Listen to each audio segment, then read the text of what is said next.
सुंदर साथ जी, आप सभी को प्रणाम। मैं विश्व मोहन मिश्र हूँ, श्री पांच महामंगलपुरी धाम सूरत से। ये वीडियो एक विशेष प्रयोजन से बनाया जा रहा है। अभी श्री प्राणनाथ ज्ञानपीठ सरसावा के द्वारा सोशल मीडिया पर युद्ध स्तर पर एक वीडियो क्लिप वायरल संक्रमित की गई है और यह वीडियो देखने पर ऐसा लगता है कि ये एक तरफा वीडियो है। इस बारे में जब हमने कुछ जानने की कोशिश की तो श्री निजानंद आश्रम शेरपुर का यह वीडियो है और जो घटनाक्रम उसमें दिख रहा है वह 28 तारीख जो कि अभी गई 28 मई 2026 का है। ये मालूम पड़ा कि सरसावा के जो विद्वान हैं, सरसावा के जो लोग हैं, उन्होंने कोई चिट्ठी तैयार की जिसमें उन्होंने आचार्य महाराज से संवाद करने की बात की है। चिट्ठी में उस चिट्ठी को लेकर वे वहां पर गए और उन्होंने आश्रम प्रबंधन से निवेदन किया कि हम आचार्य महाराज से मिलना चाहते हैं और मिलने का उद्देश्य उन्होंने बताया कि हम शास्त्रार्थ की ये चिट्ठी लेकर के आए हैं और मिलना चाहते हैं। अब जब इसके बारे में आचार्य महाराज के सामने बात रखी गई तब हम सब जानते हैं कि हमारा एक निर्धारित शेड्यूल होता है ना, और उसके अनुसार हमें कार्य करना होता है। आचार्य महाराज मीटिंग के लिए निकल रहे थे। सभी जो ट्रस्ट के जितने भी अधिकारी थे वे सब के सब, जितने भी न्यासीगण थे, वे सब ऑफिस में मीटिंग के लिए वेट कर रहे थे और आचार्य महाराज मीटिंग के लिए निकल रहे थे। उसी बीच में आकर के अब उस बीच में उनको कैसे समय दिया जाए, तो इसलिए उनसे कहा गया कि अगर आपको शास्त्रार्थ या संवाद जो भी करना है तो उसके लिए आप जो शास्त्रार्थ करना चाहते हैं वो आ जाएं, उनका स्वागत है। इतनी बात हुई थी, पर जो सरसावा के जो प्रतिनिधि थे, जो अधिकारी आए थे वह चिट्ठी लेकर के, वे इतने हाइपर हो गए और वे अपनी सारी मर्यादाएं भूलते हुए आक्रामक लहजे में उन्होंने बातचीत करना शुरू कर दिया और उस समय उनके कुछ लोगों ने ये वीडियो बनाया होगा। पर सुंदर साथ जी, यहाँ पर ध्यान देने योग्य बात यह है कि यदि उनको संवाद करना ही था तो किसी से भी हम मिलने जाते हैं तो उससे पहले बात करके समय लिया जाता है। पहली बात, आपने समय नहीं लिया, आपने इसके लिए ऑफिशियल तरीका नहीं अपनाया, आपने अनऑफिशियल तरीका अपनाया। तो निर्धारित कार्यक्रम को टाल करके आपसे बात कैसे की जा सकती थी। दूसरी बात, जो यह पत्र ले करके आए थे उसके ऊपर आदरणीय राजेंद्र चौहान जी का हस्ताक्षर है और वही शायद यह पत्र लेकर के आए थे और वीडियो में भी वही दिख रहे हैं। उन्होंने आचार्य महाराज से कुछ आक्रामकता से और ऊंचे स्वर से बातचीत की और उसके बाद जो घटनाक्रम बना, यहां पर यह ध्यान देने की बात है कि क्या राजेंद्र चौहान शास्त्रार्थ की परंपरा को जानते हैं? क्या राजेंद्र चौहान शास्त्रार्थ करने में समर्थ हैं? क्या वो तर्क को जानते हैं? क्या वो तथ्य को जानते हैं? क्या वो प्रमाण को जानते हैं? नहीं जानते हैं तो सरसावा ने ऐसी भूल कैसे की कि आप एक धर्माचार्य के सामने शास्त्रार्थ का प्रस्ताव लेकर जा रहे हैं, किसी को भेज रहे हैं और ऐसे व्यक्ति को भेज रहे हैं जो कि शास्त्रार्थ की परंपरा से अपरिचित है, जो शास्त्रार्थ का आदमी नहीं है, जो केवल भावुक सुंदर साथ है। वह कैसे एक धर्माचार्य को शास्त्रार्थ का आमंत्रण देगा? तो इसीलिए इसमें हमको विचार करना चाहिए कि जब हम शास्त्रार्थ या संवाद की कोई बात लेकर के जाएं तो वे लोग जाएं जो कि इन सब चीजों की परंपरा को समझते हो, जानते हो, समझते हो। इसीलिए श्री प्राणनाथ ज्ञानपीठ सरसावा के सभी विद्वानों से मैं ये कहूंगा कि आपका ये मार्ग अनुचित है, आपका ये व्यवहार अनुचित है। यदि आप चाहते हैं तो आपको आना चाहिए था, आप बातचीत कर सकते थे, आप फोन पर बात कर सकते थे कि हम आपसे मिलना चाहते हैं, हमने एक प्रस्ताव तैयार किया है, आप इसे देखिए, हम आपसे मिल करके प्रस्ताव देना चाहते हैं, बताइए हम कब आ जाएं। आपने ऐसा नहीं किया, आपको कहीं से सूचना मिल गई और आप एक पत्र लेकर के वहां पर पहुंच गए। अब जो पत्र आप लेकर के गए तो जाहिर सी बात है वो पत्र भी बड़ा आधा अधूरा सा आपने लिखा है। शास्त्रार्थ की जब आप बात करते हैं, श्री प्राणनाथ ज्ञानपीठ सरसावा ने जो पोस्ट डाला है अपने ऑफिशियल पेज पर, मैं ऑफिशियल की बात कर रहा हूं, बाकी सब सुंदर साथ को उनके अनुयायियों को छोड़ दीजिए, वो सामान्य जनता है, सामान्य सुंदर साथ हैं, तर्क जगत और भाव जगत में वो अंतर कर पाने में अक्षम हैं। लेकिन जो लोग तर्क जगत में, भाव जगत में अंतर कर सकते हैं, सक्षम हैं, जो तर्क को समझते हैं, जो तथ्य को समझते हैं, जो प्रमाण को समझते हैं, वे ऐसी भूल करेंगे, ऐसा कैसे माना जाए। इसीलिए आपने जो चिट्ठी दिखाई है, जो आपने वीडियो एडिट करके उसमें जो चिट्ठी डाली है, उसमें आपने केवल प्रश्न लिखे हैं, ठीक। दूसरी बात, आपको ये समझना चाहिए कि आचार्य महाराज ने शेरपुर में जो प्रश्न किया था वो सर्व सुंदर साथ से किया था, किसी एक व्यक्ति से नहीं किया था, किसी एक समूह से नहीं किया था, किसी एक संस्था से नहीं किया था। वो सर्व सुंदर साथ को संबोधित करके प्रश्न किया गया था। यही प्रश्न जो आचार्य महाराज ने निजानंद आश्रम शेरपुर के कार्यक्रम में किया, यही प्रश्न उन्होंने सूरत श्री 5 महामंगलपुरी धाम बाईजूराज महारानी की जयंती पर भी किया था, सब सुंदर साथ के लिए किया था, ठीक है। उसके लिए आप आगे आए, आपका स्वागत है।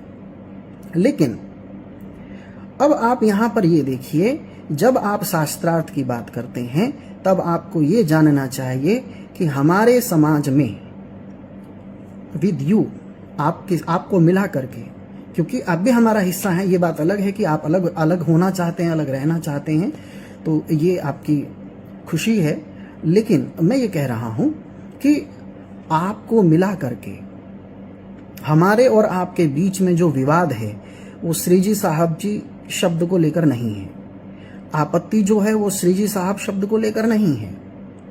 आपत्ति है निज नाम में श्री कृष्ण जी के स्थान पर श्री जी साहब जी कभी किया गया था या नहीं, वह प्राणनाथ जी ने किया था या बाद में किसी ने कर दिया, इन सब चीजों को लेकर हमारे बीच में विवाद है। श्री जी शब्द पर विवाद नहीं है, ठीक है। तो पहले तो ये प्रश्न समझ लीजिए कि हमारे बीच में विवाद क्या है। हमारे बीच में विवाद है श्री जी साहब जी शब्द तारतम्य होना चाहिए या नहीं होना चाहिए। मूल मंत्र में निज नाम श्री कृष्ण जी अनादि अक्षरातीत, जो श्री राज जी ने श्याम जी के मंदिर में सदगुरु धनीश्री देवचंद्र जी महाराज को दिया, सदगुरु धनीश्री देवचंद्र जी महाराज ने श्री प्राणनाथ जी महाराज को दिया, श्री प्राणनाथ जी महाराज ने लालदास जी महाराज, मुकुंद दास जी महाराज, महाराजा छत्रसाल जी को दिया, महाराजा छत्रसाल जी ने सभी परमहंसों को दिया। और जो तारतम्य परमहंसों की परंपरा से होते हुए सदगुरु परमहंस रामरतन दास जी महाराज तक पहुंचा, उस तारतम्य में क्या कोई बदलाव होना चाहिए या नहीं? क्या उसमें मूल श्री कृष्ण जी शब्द को फिरा करके श्री जी साहब जी कर देना चाहिए या नहीं, यह प्रश्न है। तो बातचीत भी इसी के ऊपर होनी चाहिए हमारी। एक बात तो ये हो गई।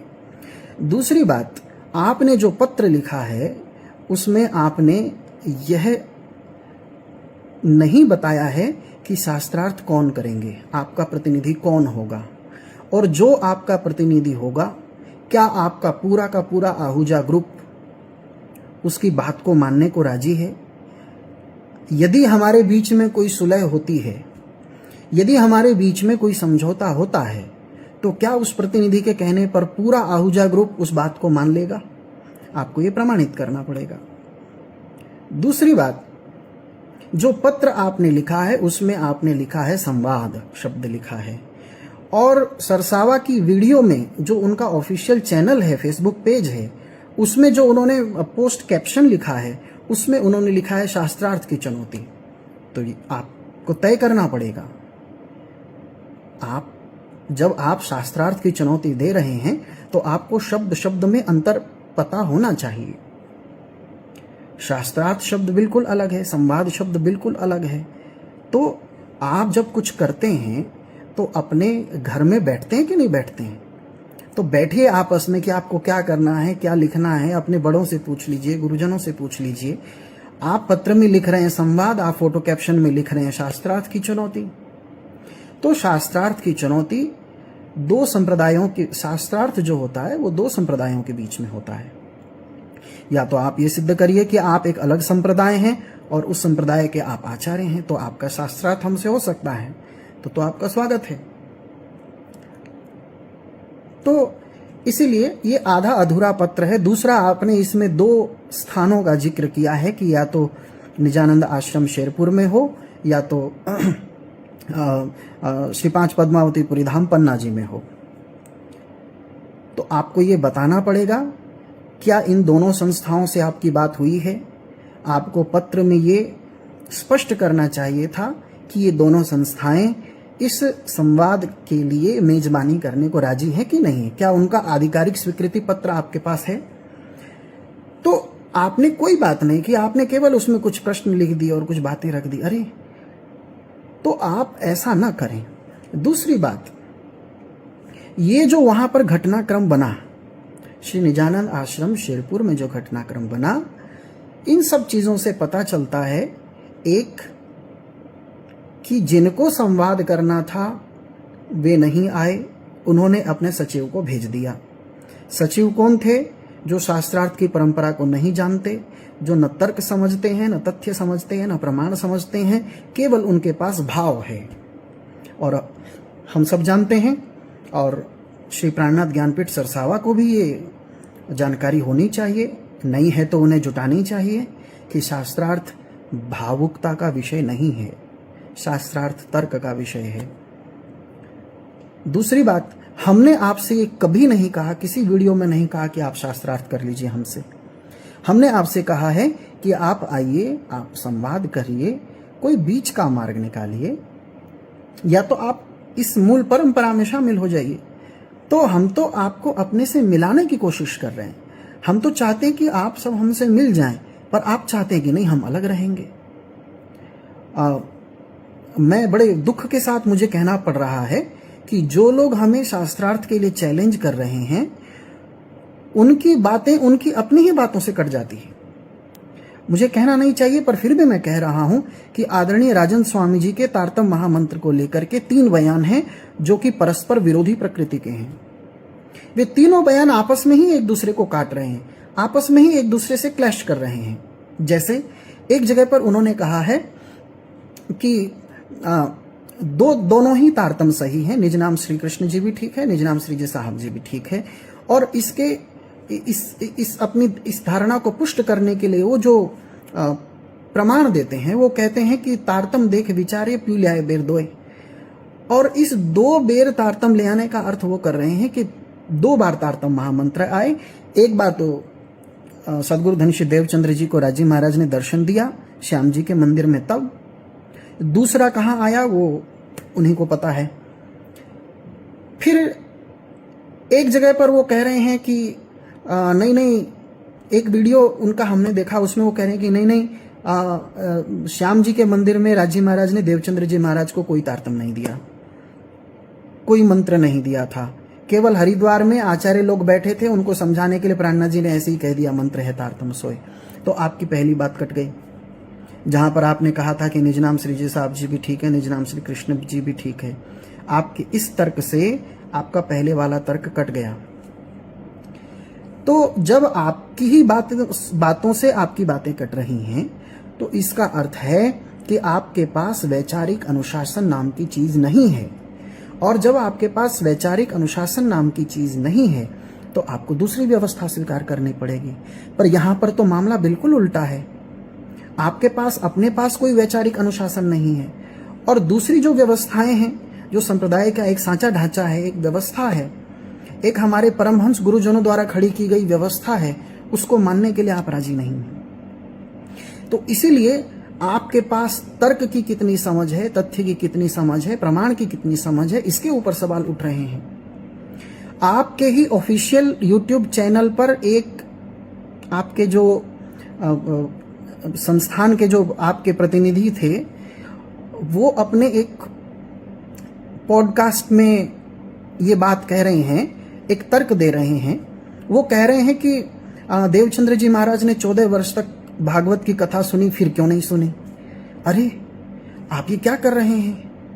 ऐसे तर्क तो दूध पीता हुआ बच्चा भी नहीं देता, उसे भी शर्म आएगी ऐसा बचकाना तर्क देने में। कारण इसका कारण ये है कि एक बीटेक करने वाला बच्चा, एक इंजीनियरिंग की पढ़ाई करने वाला बच्चा 4 साल कॉलेज में जाता है, बीटेक करता है।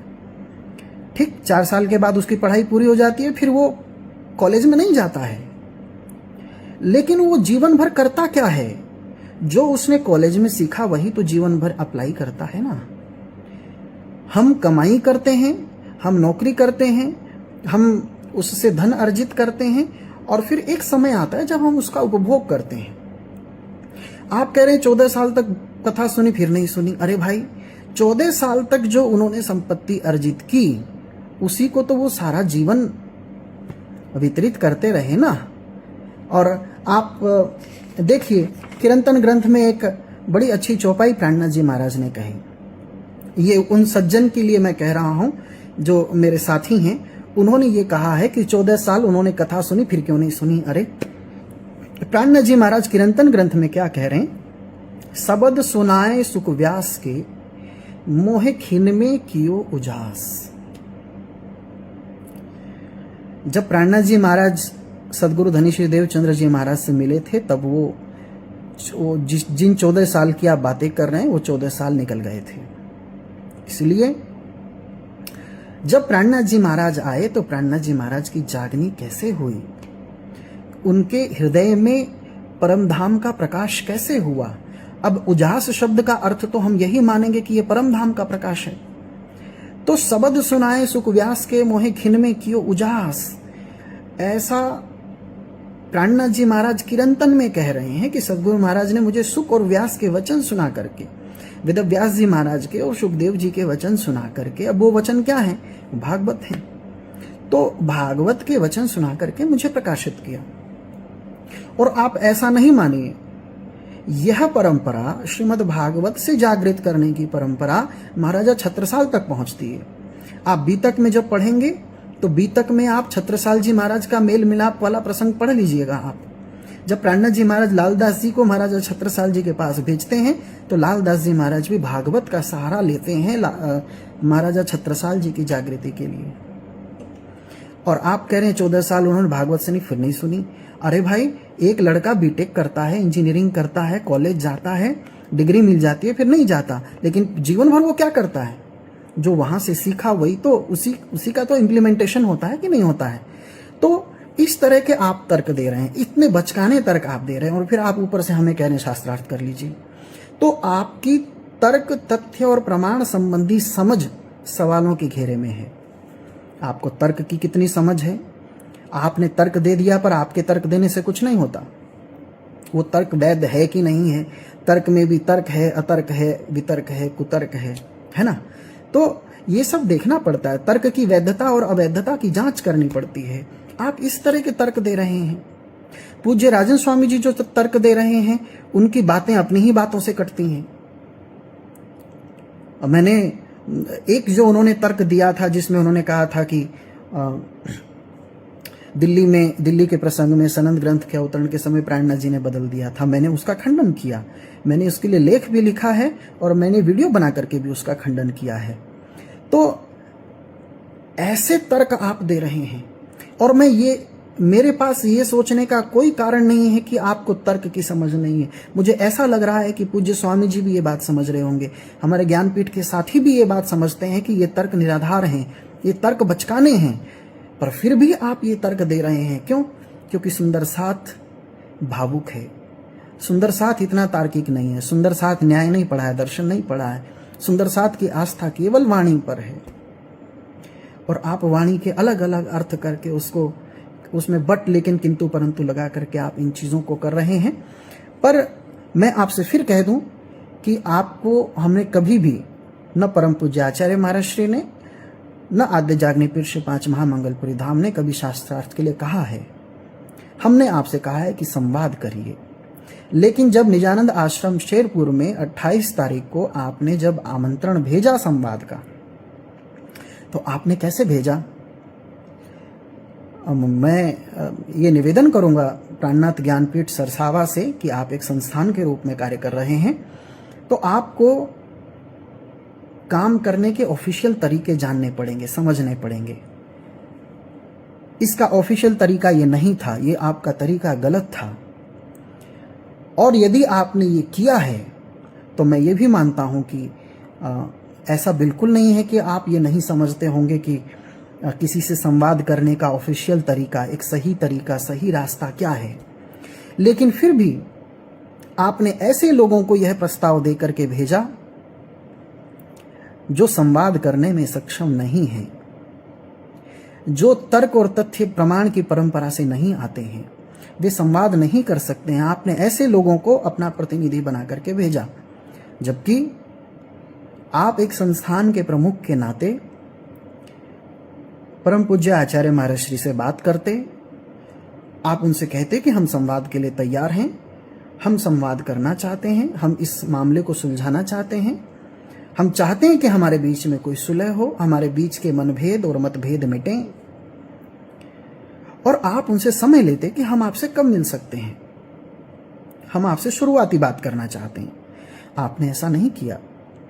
आपने उड़ती उड़ती सूचना के आधार पर एक चिट्ठी दे करके वहां के सचिव महोदय को भेज दिया, जो कि अनऑफिशियल तरीके से चलती हुई मीटिंग में आचार्य महाराज से समय मांग रहे थे।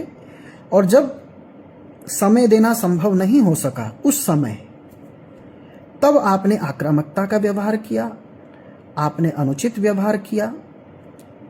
एक सुंदर साथ, एक संत के साथ, एक धर्माचार्य के साथ आपने बहुत ऊंचे स्वर में बात की।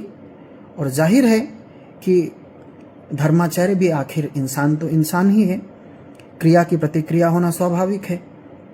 तो मेरा आपसे निवेदन है, सभी सुंदर साथ से निवेदन है कि इस वीडियो में जो बातें दिखाई गई, बताई गई हैं, वे एक तरफा हैं और बायस्ड हैं।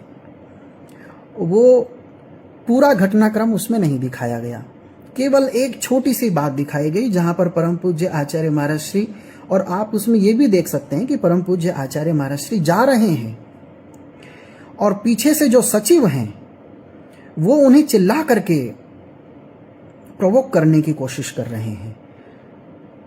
तो इससे ये सिद्ध होता है कि ये उनका एक प्रोपेगेंडा था, ये उनका एक वितंडा था, जिसके लिए उन्होंने अनस्किल्ड लोगों को तय किया। उन अनस्किल्ड लोगों ने वहां पर जाकर के जो तमाशा किया है, जो उन्होंने अनुचित व्यवहार किया है, वह किसी भी रूप से क्षम्य नहीं है। इस बात पर प्राणनाथ ज्ञानपीठ विचार करेगा। वहाँ के सभी संत, वहाँ के सभी पंडित, वहाँ के सभी सम्मान्य सुंदर साथ इस पर विचार करेंगे। रही बात, कुछ लोगों को ऐसा लगता है कि आचार्य महाराज ने भी कुछ कठोर शब्द कहे हैं, पर आपको ये स्पष्ट होना चाहिए, कठोर शब्द कहे गए हैं पर किसी व्यक्ति का नाम नहीं लिया गया, किसी व्यक्ति को गाली नहीं दी गई। ये कठोर शब्द उस विचार को कहे गए हैं। इन कठोर शब्दों का लक्ष्य कोई व्यक्ति नहीं, एक संक्रमित विचार है।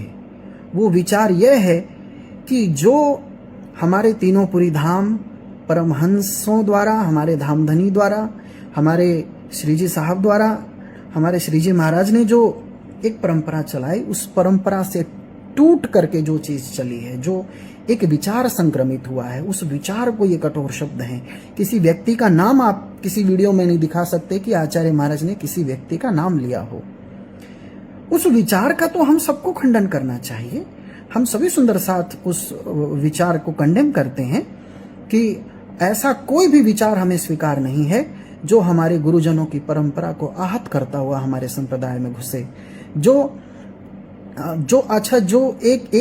एक विचार मैं आपके सामने और रखता हूं, और ये विचार श्री प्राणनाथ ज्ञानपीठ के भी सामने रखता हूं, उसके जो हमारे साथी हैं उन सब के सामने रखता हूं। आप कह रहे हैं दोनों तारतम सही हैं, तो दोनों तारतम सही हैं। तो आपने एक स्थान पर यह भी कहा था कि पन्ना जी में, गुम्मट जी में, बंगला जी में जो होता था सब श्रीजी महाराज के आदेश से होता था। तब आप ये बताएं कि जब दोनों तारतम सही थे, आप कहते हैं प्यू लाए तारतम बेर तोय, तो फिर पन्ना जी के मंदिर में एक ही निजनाम क्यों है? दोनों निजनाम होने चाहिए थे। इसीलिए आप जो तर्क दे रहे हैं उनका स्वागत है, आप दीजिए, पर उन तर्कों पर मिल बैठ करके विचार कीजिए कि वो तर्क वैध हैं कि अवैध हैं।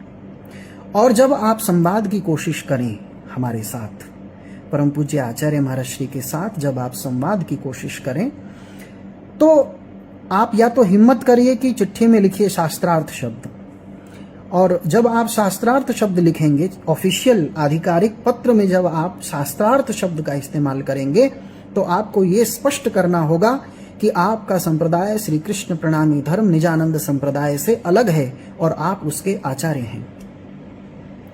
ये आपको स्पष्ट करना पड़ेगा।